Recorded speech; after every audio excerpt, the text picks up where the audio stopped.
All right, so about 20 minutes into this one, Mark's side of the audio and video ends up cutting out, so only my side is left. And we just decided to go ahead and publish it as is because it's just kind of hilarious and we don't really have another option. But just in case you wonder why that happens, I wanted to explain it up front. Have you ever heard the phrase, what is it? Children of the planet Earth? I've heard a phrase of children of something. Hello from the children of planet Earth. Have you heard that? Oh no, I have no idea about that. Dude, that's wild because it's my buddy was telling me about that yesterday, and it's a phrase that I gotta Google this shit. It's a phrase. Okay, where is this thing? He was telling me that it's a phrase. Fuck, it's a phrase that from recording. Where is this one? Oh, that's the thing that they send into space. It's like a vinyl or something that they launch into space. That's it. Yeah. Dude. So I'm gonna give a quick, dude. This is so bizarre, dude. But my friend Ahmad told me that, so I'm gonna fucking clip this and post it, dude. Because he was like, he wants me to. He's so weird. He's fucking cool, but he's hey man, I want you to make me go viral. And I'm like, what are you talking about, dude? If anyone can do it, you can do it. Retweet by Toby. Bro, dude, I'm like, dude, I got lucky, man. I screenshotted a video. It wasn't even my site. Some other dude. Did you read the deep dive of that? The thread? From you or someone? Oh, no, Commerce UI. The company's called Commerce UI. That video that they had all the models, like videos and stuff. Yeah. And then did you see the thread? I don't think I did. Dude, shoot, where is it? That thread, because at first when I saw it, I thought it was just, should I record my screen for the thing too, or? It's up to you. Why not, dude? Let's friggin' do it, man. Just go nuts. How's your day going, dude? It's good. Chilling? Yeah, Vibing pretty out? chill. Yeah, this has been like dude. this is the highlight of my day. I'm just like Hell looking yeah. forward to this. Hell yeah, Preparing dude. for I was this. looking forward too. But let me just find this thread, dude, because the team did a okay, here it is. Bro, check this out, dude. They did a whole deep dive on the studio, check this out. Do you see this? Do you see this, dude? Isn't that beautiful? It's crazy. It's so nice, dude. And anyways, I scanned it. I didn't like fully read the entire thing, but they did a pretty deep dive. And then they did another deep dive on headless, specifically. Okay, so this is like how we did it. And then, okay, boom, here's the other thread. They did a deep dive. Again, I didn't really read it, but why is the site headless, right? So Blank Lob. I thought his name was Blank Bob I thought it too, yeah. You did? I pronounce it in my head like that. Same here. That's such a perfect name. But anyways, Eunice, who's cool as fuck, it's funny, we had a beef and then we fucking cleared it out and now we're fucking bros. But he was saying his whole thing, and your whole thing too, is that headless is overblown a lot of the time. And anyways, I didn't fully read this, but it talks about why they went headless and stuff like that. So hopefully people smarter than me are gonna look at that. Should we look at this beef? Should we look at this beef I'm getting into with the guy here? This dude, Panoply, you see this? Oh no, I didn't know that was the beef that you had. I thought it was with Jonas. The headless thing is interesting from the Commerce UI perspective because they have a good point where they were saying like we built this in 2019 and we couldn't do a lot of the things that we could now with Online Store 2.0. And I think that's like actually what Shopify's goal has been, to make Online Store 2.0 so good that headless is less necessary. Even though at the same time they're making headless better, I think they still like prefer brands not to do headless. So it should be, okay, if I can't do what I need to do, headless is the option. But more and more, I can do what I need to do just using Online Store 2.0. I wish I knew the details of that stuff better, man. I feel like if that could dominate like so many podcasts. It shouldn't dominate this one. There's too much to talk about otherwise. Yeah. So maybe I'll just keep sharing the screen, dude, and we can just look at additions, man. Yeah. Go nuts, dude. The presentation gets like cooler and cooler. I know, go dude. ahead. It's so nuts, dude. It's so crazy. Like, literally, like when I saw the first editions, I was like a week and a half in, or I was like 3 weeks into drinking the Shopify Kool-Aid, and I was like, this is the best landing page I've ever seen in my entire life, because not only is it like a beautiful landing page, the amount of content and the way, and then even the performance of it. How does it load so fast with all this stuff? I think it must progressively load or something. Must be headless. Must be, yeah. And so then that was the funny thing, is that I was busting, I can't find the tweet, but oh, that's funny. Shout out to Philip. I was busting Eunice's chops because he was complimenting I think he mentioned, or somebody mentioned, that this is Shopify under the hood. It's using like objects from Shopify or something. And then so I was like, oh, now you like headless and stuff like that. But yeah, but anyways, I can tell it's like not normal Shopify because it doesn't have /pages, /collections. Oh, gotcha. That's like the dead giveaway. That Gotcha.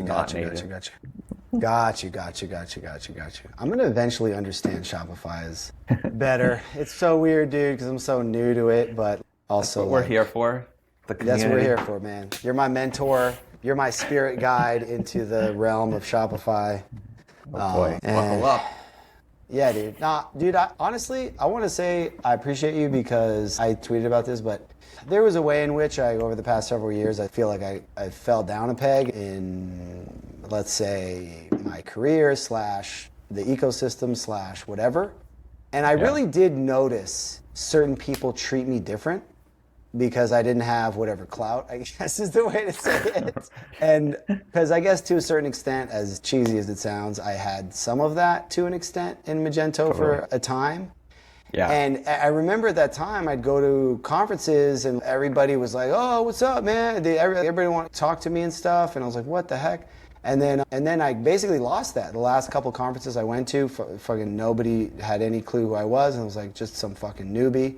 And I really saw which of my friends, who I thought were my friends, treated me different.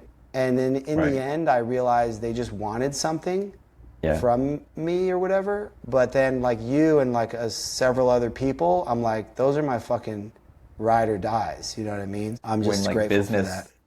Business and personal gets mixed.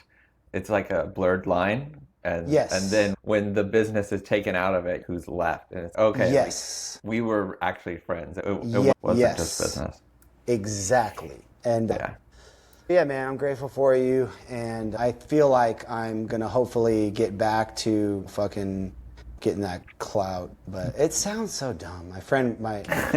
It's such a dumb. Sometimes there's words that are basically Gen Z words that you go, that's such a dumb word, but then you realize eventually it's just the right word. You know what I mean? There was another word like that occurred to me that I can't forget. Oh, main character energy. Have you seen that phrase before? Yes, I've definitely heard that. It can be super cheesy, but I realized it's totally the right word for a certain thing. But yeah, dude, I'm bullish as fuck on Gen Z, because I think that people our age, like how old are you? You're 35. 35. This is so weird, dude, because the guy I played pickleball today with is 35. My basically new best friend in Texas, Ryan, is 35. You're 35. So it's, anyways, but age. How old are you? I'm 42. Really? Oh. Yeah. I thought you were still in your 30s. Hell yeah. That's what I like to hear. I'm not calling you old. That's the precise. You have 35 character energy. That's it. That's precisely what I'm shooting for. Because there was a time when, honestly, because I lost some weight. There was a time when I was probably 39, and I was much more overweight. And I kid you not, there was a time or two where somebody thought I was in my 50s. Wow. And I remember feeling like, I'm looking forward to being in my 50s, in the sense that you could be super healthy in your 50s. But if you're 39 and you look like you're 50, like something's like a little tweaked, something needs a tweak. But so yeah, like now, then I started to get to the point where people sometimes told me I looked or seemed or looked younger than my age. And basically that's what you want. You want to, like there's a guy I play pickleball with who's 68 and he could pass for 50 and he's in super good shape. He runs fast. He plays pickleball good.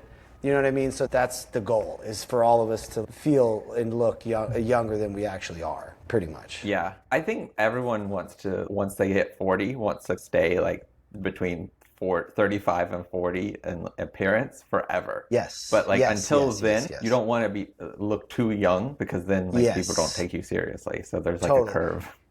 The crazy thing is my friend Ryan, he'll sometimes get carded and shit like that at a bar, and whereas I haven't been carded, like they'll do it as a formality, but they know that I'm fucking, especially if I have a little white in my beard.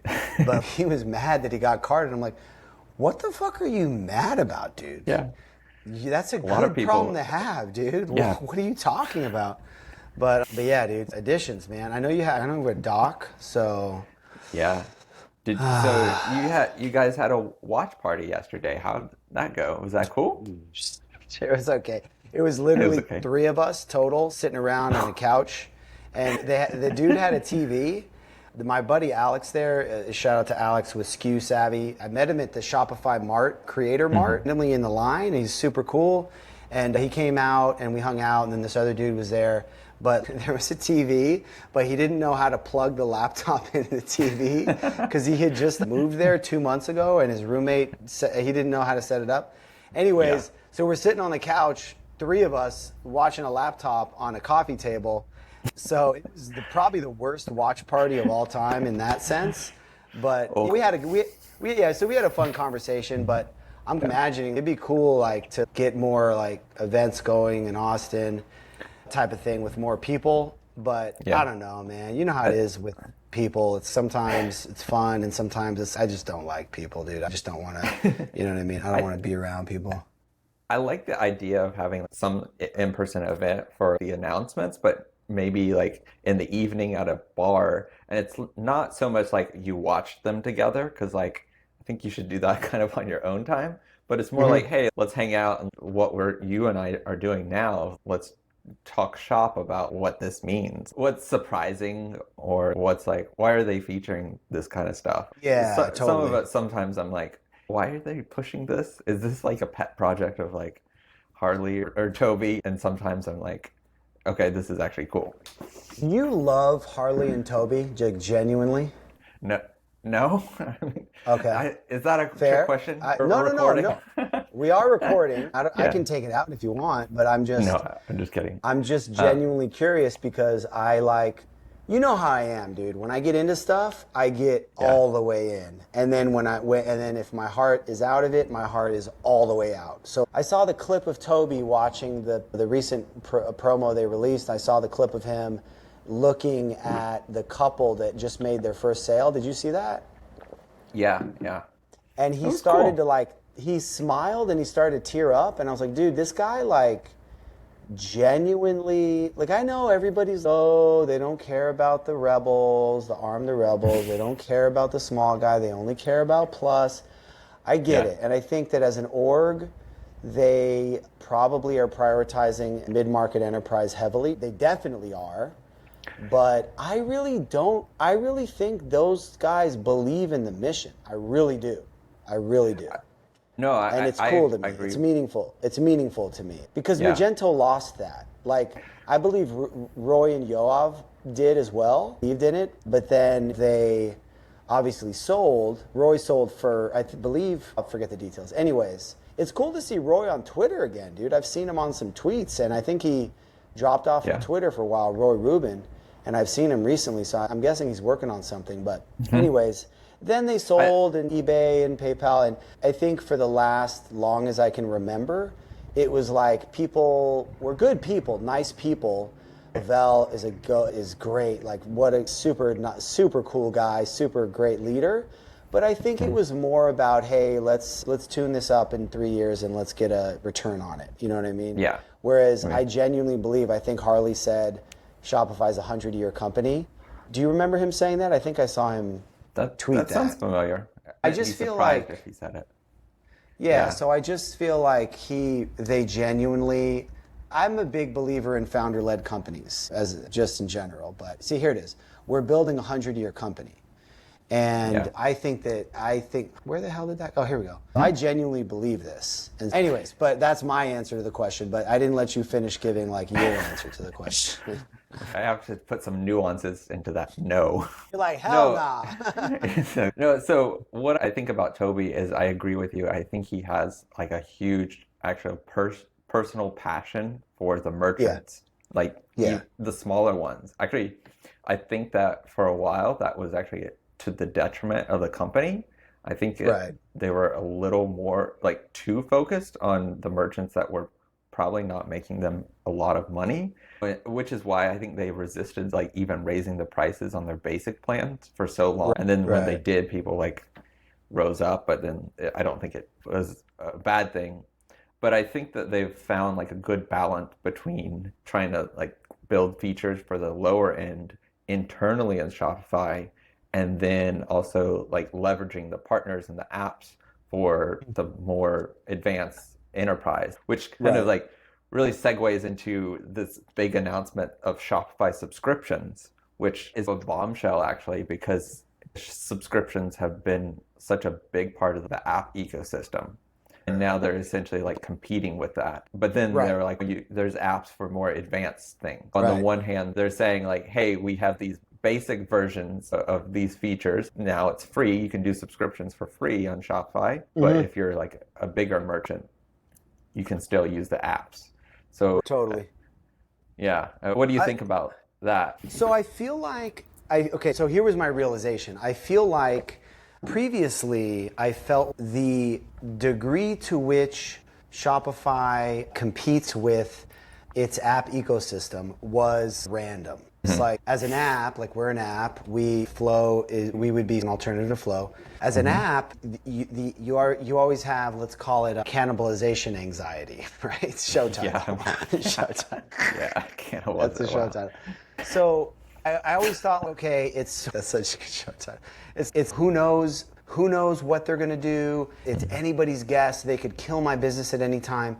And then what I realized was that if they're gonna do an app, it's actually very clear what their playbook is. And I think it's logical, and I think it's really aligned with the whole ecosystem, which is, hey, if we create something that competes with the ecosystem apps, we're gonna roll out a basic version. Yeah. Is that a train? Sorry, there's a train. That's wild, dude. Bam. It's like you just cussed. Dude, I just took a big old bite of an apple, and then I realized I wouldn't be able to eat it all. That'd be nasty. It would have taken me like a minute to finish chewing. But anyways, so I think that playbook, basic version, right? Look at Shopify email, or is it called Inbox, or what the hell is it called? It's both. There's a Shopify Inbox and a Shopify email. And like, what's the difference Inbox between? is like, I think it's more, Inbox is more of a live chat, and email is like a Klaviyo, like email marketing. Ooh. So I'm thinking of Shopify email, which I think what I had seen, and I think I saw, what's the Privy dude's name? Ben Joe. I think I saw, is that his name? Anyways, he said, dang it, man, I can't find anything these days. He basically said that he thought that he was impressed that they were iterating. Oh, here we go. So this is the dude that started Privy, right? Or he started, do you know this guy? Yeah, Privy. Not personally, but yeah, I know. Yeah. Okay. So he knows what he's talking about, right? So anyways, he was talking, so I asked the question, like, what's the native function, let me just read it, dude.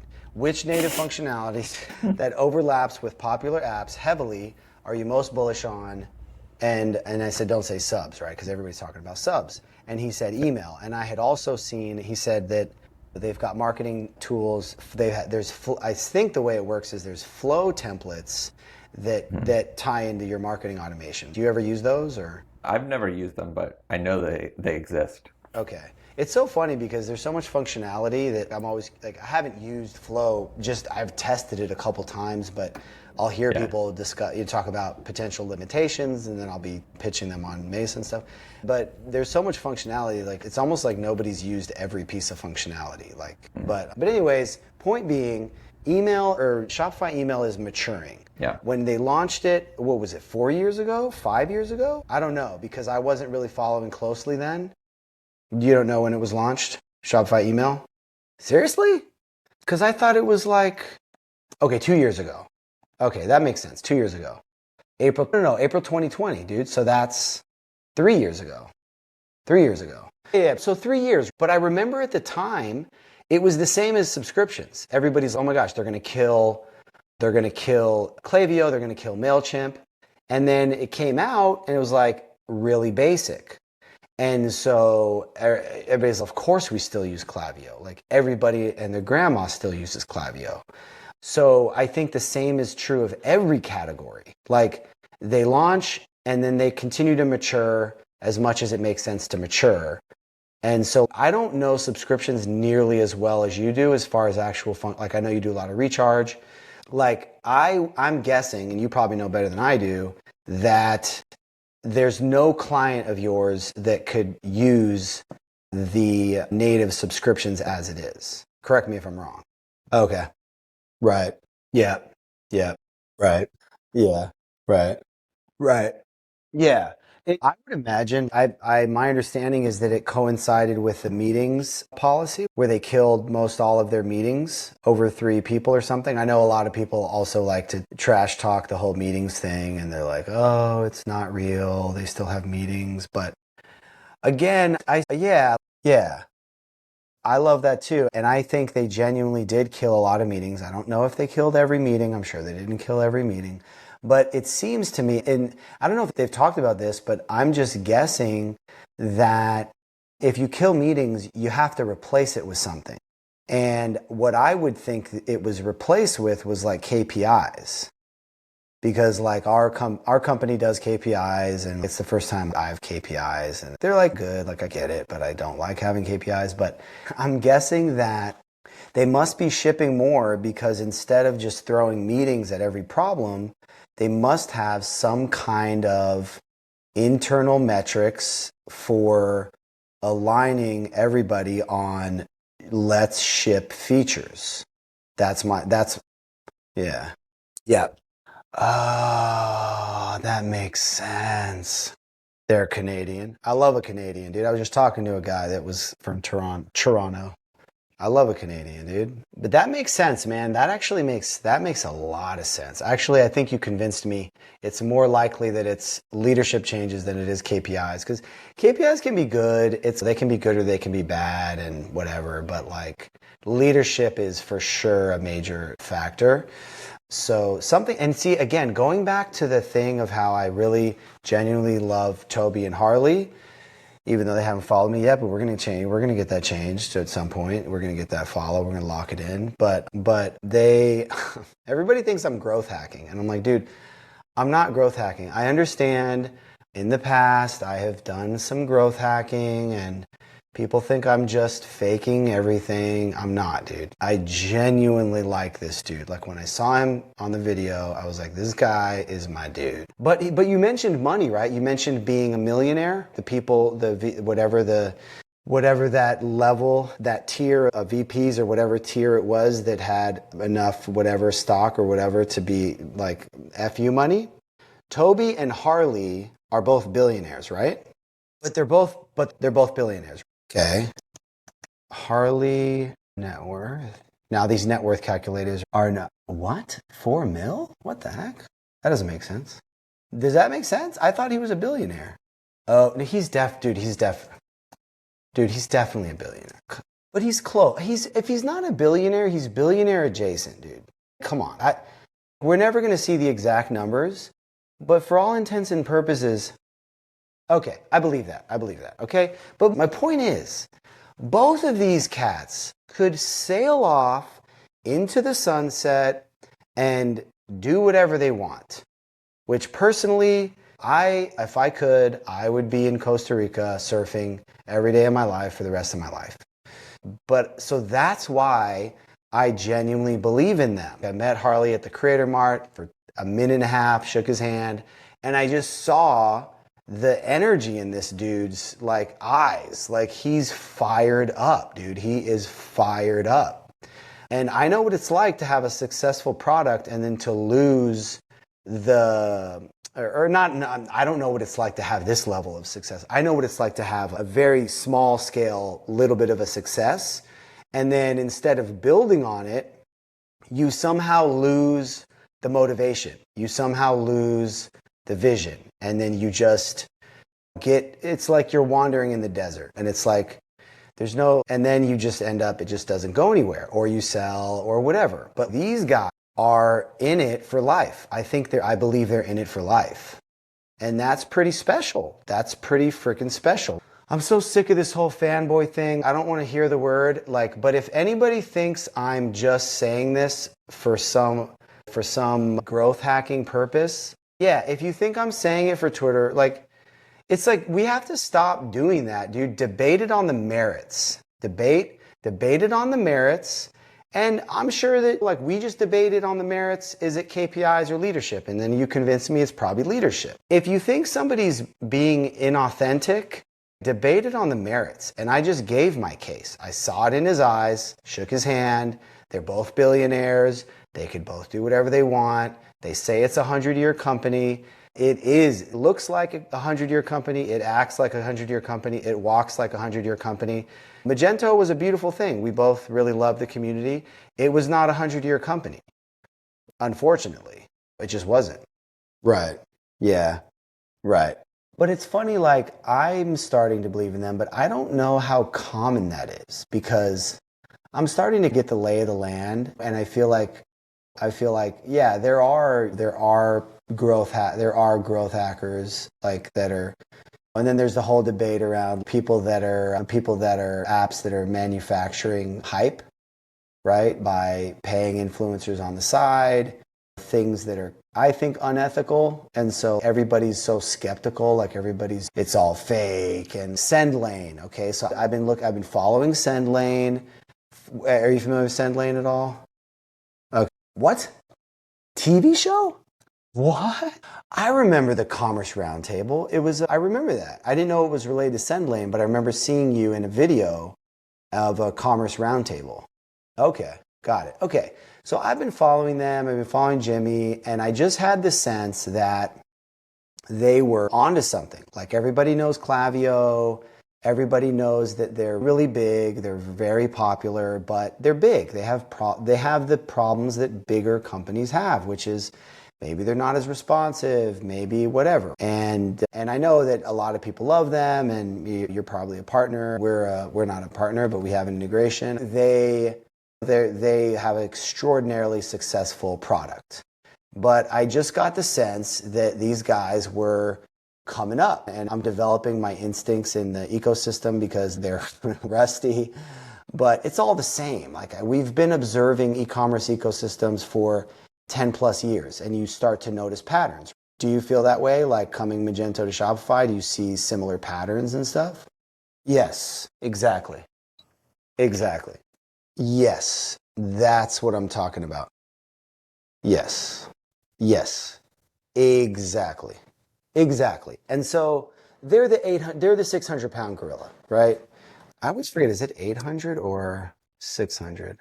600. Anyways, they're the 600-pound gorilla. I'm looking at Jimmy's tweets. I like his style, right? Because he'll troll a little bit. He'll be like, good morning to everyone except my competitor that's not answering support emails on the weekend, which is just hilarious. And it's not just hilarious.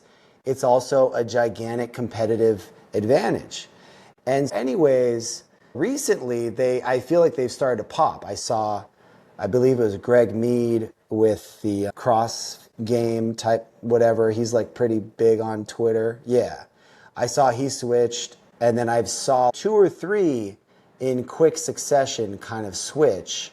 I want to say Ecom Cowboy, but I could be wrong about that. I'm just off the top of the dome.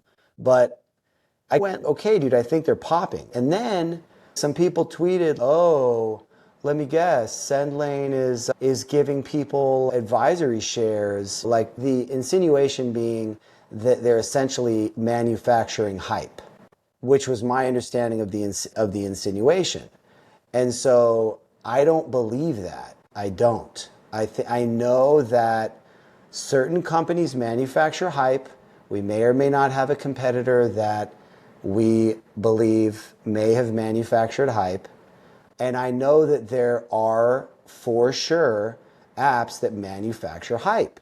But I don't think they are. And so then when people are so pessimistic that every time an app pops, they assume it's fake. That's not the way. That's not the path. The path is we got to figure out which ones are fake. And then if they're fake, then, people should know that they're fake. You know what I mean? I'm not sure how you feel about all that. But to me, the skepticism related to the apps is like similar. Like, I have zero skepticism about Toby and Harley. I didn't know anything about them. I saw Shopify vaguely as the enemy for when I was in Magento, even though in theory you're not supposed to feel that way. The pie's big enough for all of us, blah, blah, blah.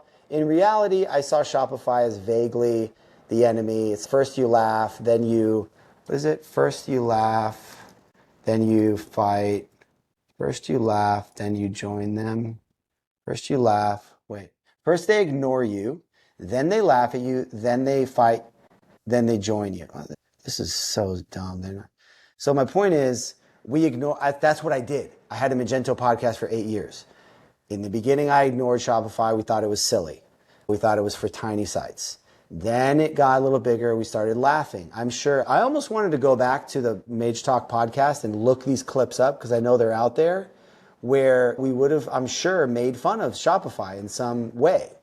And then fast forward, I've joined. And now my Twitter says Shopify in my name, Shopify Automation. So that's an ego hit. That's an ego hit for me, but I accepted it. And okay. Dude, this is tasty apple. I'm on mute. I was like, keep talking, Mark. I need to finish this damn apple. Give me like 7 more seconds of content. See, we're getting our momentum going, dude. This is our second one. Mark and Kalen talk Shopify. I think the name is so bad that it's perfect, right? It's so perfect. Like the AI, hell no. That came straight from the dome, dude. AI is garbage at stuff like that. And then the acronym is cool too. It's MAKTS. MAKTS. Let's call it MAKS. Oh, shoot. It's basically pronounced, the acronym is pronounced MAKS. MAKTS. Hell yeah, that's cool, man. Dude, I almost want to just go like battle the Shopify dudes. These guys are all getting into fights with me. It's hysterical, man. I keep getting into fights with people. But I'm not being rude. I don't think I'm being rude. Like, this guy was like, oh, Eunice drank the Kool-Aid effect. And I was like, what are you talking about, dude? Eunice was just saying, he goes, I'm going to just get into the beef because it's hysterical. This is all I'm thinking about right now. So he's like, a new customer account API, B2B auth. I'm like, oh, that's interesting. I'm curious to better understand B2B auth. There's been a couple use cases that I had heard of that I was curious about. I was interested in the B2B pricing API. And he's like, the Kool-Aid effect. And I was like, oh, that's interesting. And I was like, what is the Kool-Aid effect? Like, I was actually curious about it because I didn't know if it was a thing, but I don't think it's a thing. I think he just made it up. And drinking the Kool-Aid is a phrase. So basically, he's doing that thing that I just described, where he's being overly pessimistic about the fact that Eunice is excited about a new API, essentially. And so I'm like, what do you mean? And he's expecting X. And I'm like, wait, is this a thing? And I'm like, I don't think it's a thing. I think Buddy is just confused. And so I look it up and I'm like, you're basically saying he's drinking the Kool-Aid. He's like, what else does Google say? I was like, it says a thing or two about a thing or two. Did you coin the term Kool-Aid effect or are you just misinformed? And then Eunice said he's a cool guy. He just has a bad temper. And I said, I'll take your word for it. He needs to do more research before trying to spar with me. I'm going to make him look silly. And then he tried to, and then I posted, I'm going to start getting into Twitter fights with anyone who beefs with blank. I'm going to call him Blank Bob, dude. I don't care. Like, I can't even pronounce Blank Lob, dude. And Blank Bob is just something perfect about it. And so then anyway, then he's like, Buddy injected himself to act intellectual without context. I'm about this heat. Let's fucking go. And then I go, all right, Chief, you didn't answer the question. And then he didn't reply. I waited 5 minutes before we were getting ready to podcast. I was like, hey, buddy, struggling to reply. And I'm like, you know what, dude, honestly, we're going to become friends. I could tell. Even though this guy, I was like, we're going to come from, I like him. I like the fact that he's fighting with me. And then Eunice is, you guys are perfect for each other. Trust me, I know you both. And then he goes, we're not going to be friends. So I'm just like, all right, man, see you on the flip side. So anyways, shout out to Panoply. I'm definitely going to become friends with Guy. He just doesn't realize it yet. But all these beefs are just like funny. I love, they're just awesome. Right. Yeah. Yes. I agree. I agree. I agree. I agree. I think it's fine to be excited. I agree. We need both. We actually, because I used the word ecosystems, what did I say, cycle or something? Like these things come in cycles. We've seen these cycles in Magento. Like people get excited about something, they become pessimistic. The company, it's like you described, the company gets so big, they start ignoring people. Everybody, this sense of resentment builds, right? The Magento community resentment was off the charts. And I thought in Shopify land that everybody was happy. I genuinely thought everybody was a happy camper. But I'm realizing it's the same thing. There's people that are disgruntled about X, Y, and Z, right? Maybe there's a lot of recharge partners, right? Shout out to Recharge. We do a lot of recharge, right?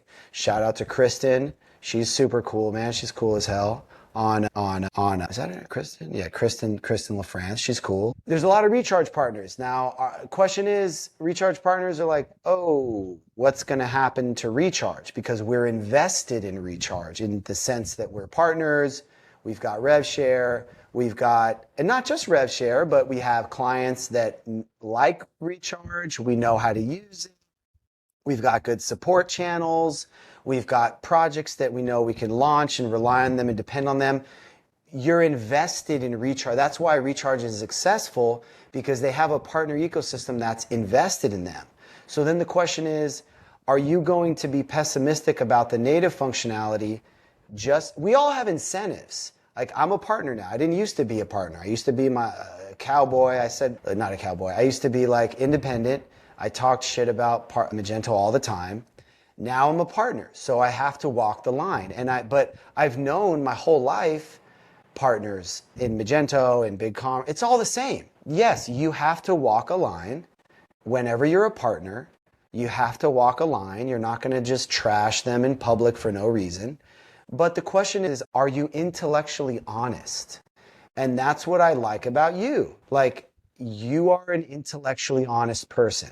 We all have our incentives, and that affects our decision making. But you're the type of person that you're going to call it like you see it. So you're not quite as in love with Toby and Harley. That's fine. Like I happen to be, but you're more skeptical, and we need that. And it's good to hash it out. But the people that say everything is dishonest, everybody who likes X is dishonest, like that mindset is just fundamentally wrong. And so that's my whole spiel, dude. I had to get that off the chest. Totally. Right. Exactly. Exactly. And I think we have to mention Shopware in this conversation because obviously Ben Marks is there now, and I see them as a version of almost a version of the second coming of Magento. Like literally, I see them as the second coming of Magento in the sense that they're open source. They have a similar kind of heartbeat. They have a similar ethos. They have a similar vibe. And Ben Marks is there, right? I think that fundamentally, when Magento started to decline, they just did not fundamentally understand open source versus cloud. And like the cloud, Magento cloud just had a lot of challenges, right? And to say the least. So I think, I don't know how Shopware works. I don't know if they have a cloud. I'm assuming they probably have a cloud version. I'm assuming they have a deployed version. I haven't really looked at it, but I'm pretty sure that whatever they're doing is probably solid. And it's good to have an open source alternative. It's really good to have an open source alternative to Shopify. So it's cool. It's cool. But yeah, Magento just didn't get it, unfortunately. And so it is what it is. That would have been the move. Synapse would have been the move. Or Mage Mojo. Or Mage Mojo too. Whatever. Everybody has their favorites. Right. Totally. Totally. Maybe we should wrap it up here. I know we didn't get... We talked subscriptions, which honestly is, I know we didn't I know we didn't really. Okay. Okay. I'll let you close it out, dude. Give your take, high level take. I honestly, I thought, is it called collabs or is it called collective? Yeah, I thought collective looked awesome. My CEO, Aaron, made an interesting comment, which I thought made sense, which was that he thought that collabs was one of the most interesting. Collabs is a good example of something that was always going to be hacky when implemented by third parties. There are some things just have to be inside the platform. And when he said that, I was like, yep, totally agree. So that seems pretty interesting for sure. Yeah, that's a good question. What's the difference between this? See, dude, this is the thing, dude. I'm still getting up to speed. Okay, so I feel like when he said this, I thought he was talking about collective, but it may apply to both. It may apply equally to both in some sense, although what I was thinking he was talking about at the time was collective in the sense that you're allowing, this is wild, right? Because now you're allowing, like you've got all the Shopify stores, you've got a massive number of stores, you've got the shop app that pulls in, and now the stores can all pull from each other. So that seems like a fundamental innovation. Like you're going to get network effects. I don't know. I don't know very much about the details of it, but that seems to me pretty interesting. Shopify collective. Okay. Fair enough. Right. That's hysterical. Right. Yes. So I'm going to say I agree with you on the influencer side. I honestly thought he was talking about collective. So I agree with you on the influencer side. That doesn't seem like it needs to be native. The thing that seems like it needs to be native is allowing one store to sell from another store. That feels to me like the kind of thing that needs to be native. Right. Totally. Nice, man. This definitely was not the best editions recap it could have possibly been, but I think that, I don't know, I feel like we talked about things that at least I was interested in. And I know there's a lot. We could do a part 2 tomorrow, dude. We could do a part 2 soon and just get into more detail, but I know we only barely scratched the surface as far as what's actually in editions. There's so much in here. I have not read this entire landing page. Not even close.